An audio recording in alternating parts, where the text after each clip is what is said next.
تو قرآن مقدس کی یوں تو ایک ایک آیے کریمہ اپنے اندر بے شمار فضیلتیں رکھتی ہیں، لیکن پروردگار جل جلالہ کی اس کتاب کے اندر کچھ صورتیں ایسی ہیں جو بعض کاموں کے لیے بے پناہ فضیلتیں اور برکتیں رکھتی ہیں۔ آئیے میں آپ کو احادیث رسول صلی اللہ علیہ وسلم کی روشنی میں آج سورہ کہف کی فضیلت پیش کرنے کی سعادت حاصل کروں، اور آپ دیکھیں کہ یہ ایک سورہ مبارکہ ہمارے لیے کیسے کیسے موقع پر سکون کا سامان فراہم کرتی ہے۔ حضرت ابو اسحاق رضی اللہ تعالیٰ عنہ سے مروی ہے، وہ کہتے ہیں کہ میں نے حضرت براء ابن عازب رضی اللہ تعالیٰ عنہ کو فرماتے ہوئے سنا کہ ایک شخص سورہ کہف پڑھ رہا تھا کہ اچانک اس نے اپنے چوپائے کو دیکھا کہ وہ بدک رہا ہے اور ایک بادل نمودار ہو رہا ہے۔ وہ رسول اللہ صلی اللہ علیہ وسلم کے پاس آیا اور آقا کریم صلی اللہ علیہ وسلم سے ماجرا بیان کیا۔ نبی اکرم صلی اللہ علیہ وسلم نے فرمایا، یہ سکینہ ہے جو قرآن مقدس کے ساتھ نازل ہوا ہے۔ یعنی سورہ کہف کی تلاوت کرنے والا جب سورہ کہف کی تلاوت کر رہا تھا تو پروردگار جل جلالہ نے آسمان پر ایک بادل کو نمودار فرمایا، جسے اس نے دیکھا، اور پھر رسول اعظم صلی اللہ علیہ وسلم کی بارگاہ میں اس نے عرض کیا تو پیغمبر رحمت صلی اللہ علیہ وسلم نے اسے سکینہ فرمایا کہ قرآن کی تلاوت کرنے کے ساتھ ساتھ اللہ تعالیٰ سکینہ نازل فرمایا ہے۔ وہ کون سی سورت تلاوت کر رہے تھے؟ تو حضرت براء ابن عازب رضی اللہ تعالیٰ عنہ فرماتے ہیں وہ سورہ کہف کی تلاوت کر رہے تھے۔ پتہ چلا جب کوئی سورہ کہف کی تلاوت کرتا ہے تو اللہ تعالیٰ اس کے قلب پر سکون نازل فرماتا ہے اور اسے سکون کی دولت سے مالا مال فرماتا ہے۔ اسی طریقے سے حضرت ابو درداء رضی اللہ تعالیٰ عنہ سے مروی ہے کہ آقا کریم صلی اللہ علیہ وسلم نے ارشاد فرمایا، جس نے سورہ کہف کی پہلی 3 آیتیں پڑھی وہ دجال کے فتنے سے محفوظ رہے گا۔ فتنہ دجال کتنا بڑا ہے اس کو سمجھنا ہے تو یوں سمجھیں، حضرت آدم علیہ السلام سے لے کر پیغمبر رحمت صلی اللہ علیہ وسلم تک جتنے بھی انبیاء اور رسول تشریف لائے سب نے اللہ کی پناہ مانگی فتنہ دجال سے۔ خود رسول اعظم صلی اللہ علیہ وسلم دعا کرتے تھے، اللہم انی اعوذ بک من فتنۃ المسیح الدجال۔ میرے پیارے آقا صلی اللہ علیہ وسلم کے پیارے دیوانوں، یہ بہت بڑا فتنہ ہے، بہت بڑی آزمائش ہے دجال کے سلسلے میں، یعنی دجال کی آزمائش بہت بڑی آزمائش ہے۔ اسی طریقے سے آقا کریم صلی اللہ علیہ وسلم نے ارشاد فرمایا، من حفظ 10 آیات من اول سورۃ الکہف عصم من فتنۃ الدجال، جو سورہ کہف کی شروع کی 10 آیتیں یاد کر لے وہ دجال کے فتنے سے محفوظ رہے گا۔ سبحان اللہ۔ میرے پیارے آقا صلی اللہ تعالی علیہ وسلم کے پیارے دیوانوں، بہت بڑا فتنہ ہے، اس کی وجہ سے بہت ساروں کے ایمان چلے جائیں گے، اور بہت سارے سورہ کہف کی 10 آیات کی وجہ سے اور اللہ کی پناہ مانگنے کی وجہ سے فتنہ دجال سے محفوظ و مامون رہیں گے۔ اسی طریقے سے حضرت ابو سعید رضی اللہ تعالیٰ عنہ سے مروی ہے کہ نبی اکرم صلی اللہ علیہ وسلم نے ارشاد فرمایا، جس نے جمعہ کے دن سورہ کہف کی تلاوت کی اس کے لیے اس جمعہ سے اگلے جمعہ تک ایک نور ہوگا۔ سبحان اللہ۔ اسی طریقے سے حضرت ابو سعید خدری رضی اللہ تعالیٰ عنہ سے مروی ہے کہ رسول اللہ صلی اللہ علیہ وسلم نے ارشاد فرمایا، جس نے سورہ کہف کو ویسے پڑھا جیسے نازل ہوئی ہے تو اس کی قبر سے مکہ تک نور ہی نور ہوگا۔ سبحان اللہ۔ اب اس سورہ مبارکہ کا پڑھنے والا کہیں بھی مرے اور کہیں بھی دفن کیا جائے، لیکن اللہ تعالیٰ اس سورہ مبارکہ کے پڑھنے والے کے لیے اس کی قبر سے لے کر مکہ تک نور ہی نور کر دے گا۔ سبحان اللہ۔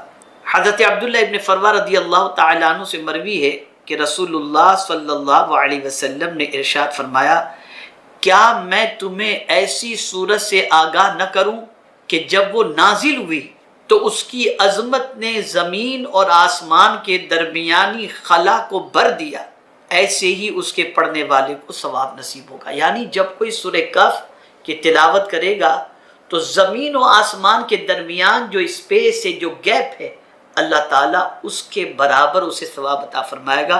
سب نے عرض کی ہمیں اس سے آگاہ فرمائیے۔ آقا کریم صلی اللہ علیہ وسلم نے فرمایا وہ سورہ کہف ہے، جو اسے جمعہ کے روز پڑھے گا اس کے آنے والے جمعہ تک کے تمام گناہ بخش دیے جائیں گے، اور مزید اس کے علاوہ اور 3 روز کے گناہ بھی، اور قیامت میں اسے ایسا نور عطا ہوگا جس کی کرنیں آسمان تک پہنچیں گی، اور وہ دجال کے فتنے سے محفوظ رہے گا۔ میرے پیارے آقا صلی اللہ تعالی علیہ وسلم کے پیارے دیوانوں، اسی کے ساتھ آقا کریم صلی اللہ علیہ وسلم کا ایک ارشاد گرامی مزید سماعت فرمائیں جو تفسیر روح البیان میں موجود ہے۔ حضرت ابی بن کعب رضی اللہ تعالیٰ عنہ سے مروی ہے کہ حضور رحمت عالم صلی اللہ علیہ وسلم نے ارشاد فرمایا جو شخص سورہ کہف پڑھتا ہے وہ 8 دن تک ہر فتنے سے محفوظ رہتا ہے۔ حضرت جابر رضی اللہ تعالیٰ عنہ سے مروی ہے، آپ فرماتے ہیں کہ رسول اللہ صلی اللہ علیہ وسلم روزانہ سونے سے پہلے سورہ الف لام میم سجدہ اور سورہ کہف کی تلاوت کیا کرتے تھے۔ میرے پیارے آقا صلی اللہ تعالی علیہ وسلم کے پیارے دیوانوں، یہ مختصر میں نے سورہ کہف کی فضیلت آپ کی سماعتوں کے حوالے کیا۔ میں گزارش کرتا ہوں کہ سورہ کہف اگر پوری یاد کر لیں تو سبحان اللہ، ورنہ کم از کم سورہ کہف کی ابتدائی 10 آیات کو حفظ کر لیں، انشاءاللہ دجال کے فتنے سے محفوظ رہیں گے۔ اور روز کوشش کریں کہ ہر جمعہ کو سورہ کہف کی تلاوت کریں، انشاءاللہ العظیم اس کی برکتیں صرف زمین کے اوپر نہیں بلکہ قبر میں جانے کے بعد بھی اس کی برکتیں نصیب ہوں گی۔ اللہ تعالیٰ پوری دنیا کے مسلمانوں کو توفیق عطا فرمائے کہ وہ یوم جمعہ کو، اور اگر اللہ توفیق دے تو روزانہ رات کو سورہ کہف کی تلاوت کے عادی بن جائیں۔ میرے پیارے آقا صلی اللہ تعالی علیہ وسلم کے پیارے دیوانوں، اللہ رب العزت جل جلالہ نے یوں تو ہمیں بہت ساری نعمتیں اس نے عطا فرمائیں، رزق کی شکل میں، جان کی شکل میں، زمین کی شکل میں، آسمان کی شکل میں، پانی کی شکل میں، ہوا کی شکل میں، ماں باپ کی شکل میں، اولاد کی شکل میں، اس طرح سے کئی نعمتیں اس نے عطا فرمائیں۔ اس کی نعمتوں کا ہم احاطہ نہیں کر سکتے، نہ اسے شمار کر سکتے ہیں۔ خود ہمارے وجود کے اندر اللہ عز و جل کی اتنی نعمتیں ہیں کہ ایسی نعمتیں کوئی دوسرا دے ہی نہیں سکتا۔ آنکھ بھی اللہ کی نعمت ہے، کان بھی اللہ کی نعمت، زبان بھی اللہ کی نعمت، اور دل بھی اللہ کی نعمت۔ اگر ہم پوری زندگی سجدے میں رہ کر کے اللہ کی نعمتوں کا شکر بجا لانا چاہیں تب بھی کما حقہ ہم اس کا شکر نہیں بجا لا سکتے۔ انہیں بہت ساری نعمتوں میں سے ایک نعمت اللہ عز و جل نے ہمیں یوم جمعہ کی شکل میں عطا فرمائی، جمعہ کے دن کی شکل میں۔ یوم جمعہ یہ سید الایام ہے، سارے دنوں کا سردار ہے۔ اس دن کی عظمتوں کا کیا کہنا کہ آقا کریم رؤوف الرحیم علیہ التحیۃ والتسلیم نے ارشاد فرمایا، حضرت آدم علیہ السلام کی ولادت بھی جمعہ ہی کو ہوئی، اور جنت میں بھی حضرت آدم علیہ السلام کو داخل کیا گیا، وہ بھی جمعہ ہی کو داخل کیا گیا، اور زمین پر اتارا گیا حضرت آدم علیہ السلام کو، وہ بھی جمعہ ہی کا دن تھا، اور حضرت آدم علیہ السلام کا وصال بھی ہوا، جمعہ ہی کو ہوا، اور قیامت بھی جو قائم ہوگی وہ یوم جمعہ ہی کو ہوگی۔ بلکہ حضور صلی اللہ تعالی علیہ وسلم ارشاد فرماتے ہیں کہ اللہ کے نزدیک عید الفطر اور عید الاضحیٰ سے بھی بڑھ کر اگر کسی دن کی فضیلت ہے تو وہ جمعہ کی فضیلت ہے۔ اتنی عظمت والا یہ دن ہے، اتنی برکت والا یہ دن ہے کہ اگر کوئی شخص اس دن انتقال کر جائے تو قبر کے حساب سے ہی بچ جاتا ہے، اللہ اسے شہادت کا مرتبہ عطا فرماتا ہے، اور پروردگار اسے جنت کا حقدار بنا دیتا ہے۔ آقا کریم صلی اللہ تعالی علیہ وسلم نے ارشاد فرمایا ایک جمعہ سے لے کر دوسرے جمعہ تک جو گناہ ہوتے ہیں اللہ تعالیٰ جمعہ کی برکت سے ان گناہوں کو معاف فرما دیتا ہے. بڑی برکتیں ہیں اس دن کی، بڑی فضیلتیں ہیں اس دن کی، لیکن افسوس، 100,000 افسوس کہ جس طریقے سے اللہ کی بہت ساری نعمتوں کی ہم نے ناقدری کی ہے، ویسے ہی اس دن کی بھی ہم نے ناقدری کی. قرآن مقدس میں ایک سورت ہی پوری سورہ جمعہ کے نام سے نازل ہوئی. اس سے آپ اندازہ لگا سکتے ہیں کہ اس دن کی کتنی اہمیت ہو. آقا کریم صلی اللہ تعالی علیہ وسلم نے ارشاد فرمایا یوم جمعہ کو کثرت سے مجھ پر درود پڑھو کہ تمہارا درود میری بارگاہ میں پہنچایا جاتا ہے. اور بعض روایتوں میں یہاں تک آیا کہ جو شخص یوم جمعہ کو آقا کریم صلی اللہ تعالی علیہ وسلم پر 80 مرتبہ درود پڑھے، اللہ اس کے 80 گناہوں کو، 80 سال کے گناہوں کو معاف فرما دیتا ہے. اور رسول گرامی وقار صلی اللہ علیہ وسلم نے ارشاد فرمایا جو شخص شب جمعہ یا یوم جمعہ کو مجھ پر درود پڑے کنت شہیدا و شفیعا یوم القیامہ، میں اس کے لیے قیامت کے دن گواہی دینے والا اور شفاعت کرنے والا ہو جاؤں گا. یہ اس دن کی برکت ہے. لیکن مجھے اس دن کا خاص اہتمام کرتے ہوئے کچھ لوگوں کے علاوہ کہیں اور کچھ لوگ، زیادہ تر لوگ نظر نہیں آتے. بلکہ میں یہ کہوں تو غلط نہ ہوگا کہ جس طریقے سے کئی نعمتوں کی ناقدری کی گئی اسی طریقے سے اس نعمت کی بھی ناقدری کی جا رہی ہے. اب آئیے قرآن مقدس سے ہم اس دن کی عظمتوں کو سمجھیں. اللہ رب العزت جل جلالہ نے ارشاد فرمایا یا ایھا الذین آمنوا، اے ایمان والو، اذا نودی للصلاۃ من یوم الجمعہ، نماز کے لیے جب تمہیں یوم جمعہ کو پکارا جائے، آواز دی جائے، فسعوا الی ذکر اللہ، تو اللہ کے ذکر کی طرف تم دوڑو.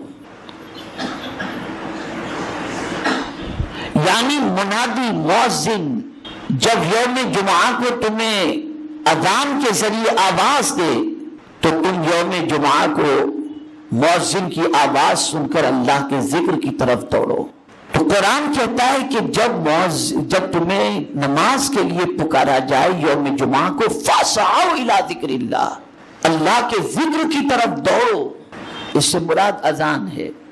اور یہاں میں آپ کو بتا دوں کہ آقا کریم رؤوف الرحیم علیہ التحیۃ والتسلیم نے جب اپنے دور کے اندر جمعۃ المبارکہ کا اہتمام فرمایا تو جس طریقے سے عیدین کے اندر دونوں عیدوں میں پہلے نماز ہوتی ہے اور بعد میں خطبہ ہوتا ہے، ایسے ہی یوم جمعہ کا بھی سسٹم یہی تھا کہ پہلے نماز ہوتی تھی اور بعد میں خطبہ ہوا کرتا تھا. لیکن ایک مرتبہ ایسا ہوا کہ میرے آقا صلی اللہ تعالی علیہ وسلم نماز جمعہ کے بعد خطبہ دے رہے تھے. لوگ مسجد نبوی شریف میں موجود تھے. اتنے میں ایک قافلہ آیا تو چونکہ مدینے میں لوگوں کو قحط کا سامنا تھا اور جب ملک شام سے کوئی قافلہ آتا تو اس میں کھانے پینے ضروریات کی بہت ساری چیزیں آتی تھی. اور اس زمانے میں جب قافلہ آتا تھا تو قافلے کے آنے کے بعد لوگوں کو خبر کرنے کے لیے زور زور سے دف بجایا جاتا جس سے لوگوں کو پتہ چلتا کہ قافلہ آ چکا ہے. تو جسے خریدی کرنی ہوتی تھی وہ خریدی کے لیے دوڑ پڑتا تھا. تو مسجد نبوی شریف میں میرے آقا صلی اللہ تعالی علیہ وسلم جمعہ کا خطبہ دے رہے تھے اور اسی خطبے کے دوران ملک شام سے قافلہ آیا اور پھر قافلے نے دف بجانا شروع کیا. تو اتفاق سے مسجد میں جتنے بھی لوگ تھے ان سب نے ضرورت کی چیزوں کی خریدی کے لیے مسجد سے نکلنا شروع کر دیا. ٹوٹل 12 صحابہ صرف مسجد میں رہ گئے جس سے سرکار صلی اللہ علیہ وسلم کے قلب اطہر کو تکلیف پہنچی. تو پروردگار کی شان یہ ہے کہ مصطفیٰ جان رحمت کو جب بھی کوئی تکلیف پہنچتی میرا مولا تسلی دے دیا کرتا کتنا عظیم مرتبہ ہے میرے آقا صلی اللہ علیہ وسلم کا کہ دنیا کا عام انسان اگر بے چین ہو تو انسان تسلی دیتا ہے، لیکن مصطفیٰ بے چین ہو تو خدا تسلی دیتا ہے۔ ایک قانون ہی عطا کر دیا گیا،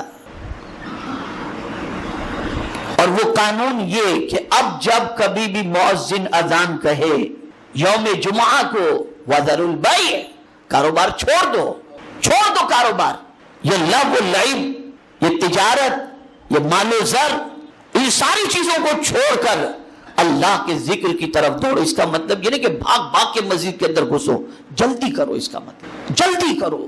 پھر اس کے بعد میرے آقا صلی اللہ تعالی علیہ وسلم نے جمعہ کی نماز بعد میں کی اور خطبہ حضور صلی اللہ علیہ وسلم نے پہلے دینا شروع کیا۔ میرے پیارے آقا صلی اللہ تعالی علیہ وسلم کے پیارے دیوانوں، حضور صلی اللہ علیہ وسلم کے دور پاک میں ایک ہی اذان ہوتی جمعہ کی۔ آج دو اذانیں ہوتی ہیں، ایک خطبے سے پہلے اذان ہوتی ہے اور ایک اس سے پہلے اذان ہوتی ہے، لیکن حضور کے زمانے میں ایک ہی اذان یوم جمعہ کو ہوا کرتی تھی۔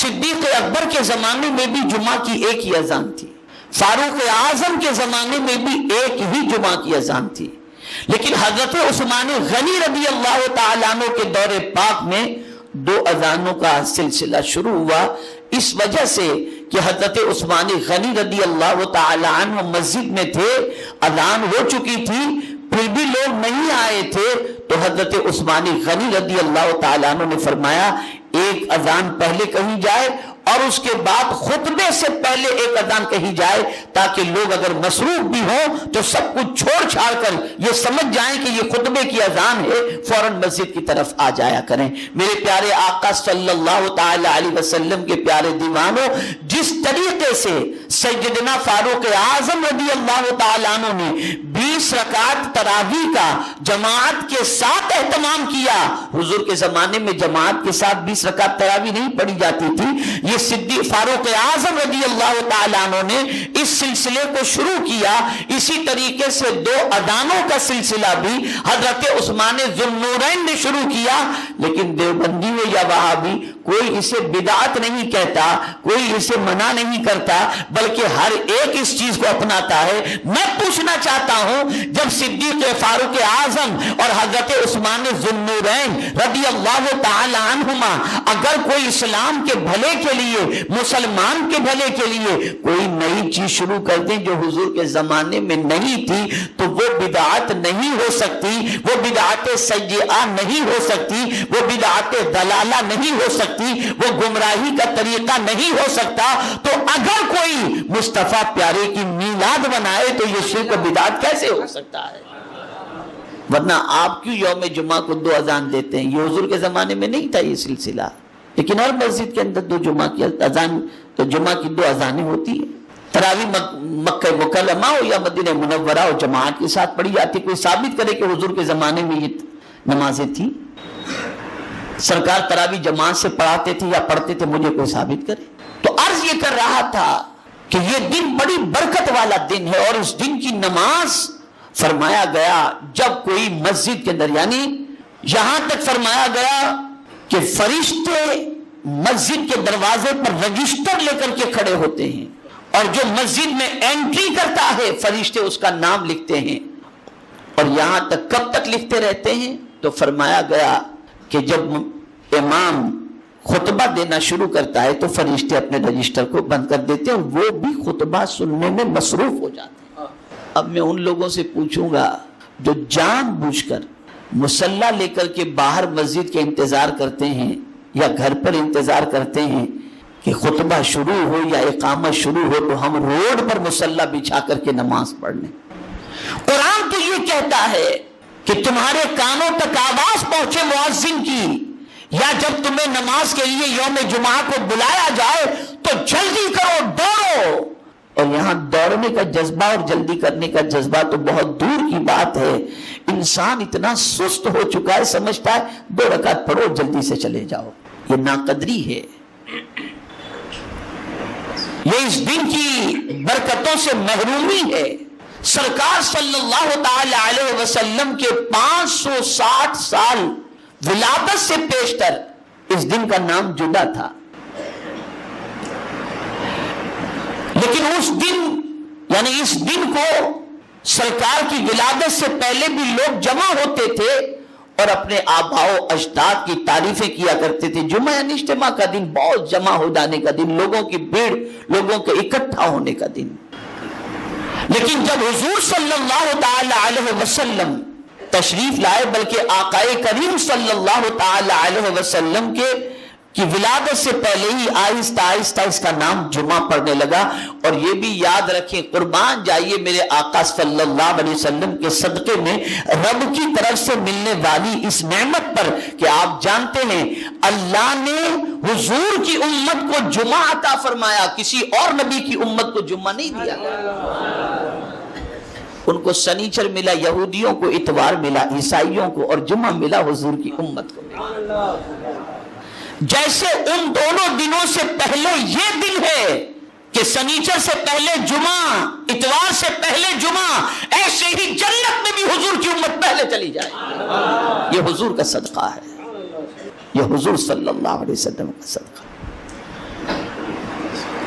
اب وہ لوگ جو سوچتے ہیں کہ اس کسٹمر کو نپٹ لیں پھر جمعہ کے لیے جائیں، یہ کاروبار کر لیں پھر جمعہ کے لیے جائیں، تو قرآن کہتا ہے نہیں، وَذَرُوا الْبَيْعَ، چھوڑ دو خرید و فروخت، تجارت چھوڑ دو، ذَلِكُمْ خَيْرٌ لَكُمْ، یہ تمہارے لیے بہتر ہے۔ یعنی تجارت کرنا بہتر نہیں، اس وقت اس کو چھوڑنا بہتر ہے۔ ان کنتم تعلمون، اگر تم جانتے ہو، اس لیے کہ تم گراہک کی پکار پر لبیک کہہ رہے ہو، اور قرآن کہتا ہے خدا کی پکار پر لبیک ہو۔ جلدی سے مسجد پہنچ جاؤ، توبہ و استغفار کرو، تلاوت کرو، فرشتوں کے دفتر کے اندر تمہارا نام پہلے آنے والوں میں درج ہو جائے۔ پتہ نہیں یہ دن آنے والے ہفتے کو نصیب بھی ہو یا نہ ہو، اس لیے اس دن کی خوب قدر کرو۔ اور پھر جب یہ دن تم جمعہ کی نماز ادا کر لو تو پھر کیا کرو؟ تو قرآن کہتا ہے فَإِذَا قُضِيَتِ الصَّلَاةُ فَانتَشِرُوا فِي الْأَرْضِ،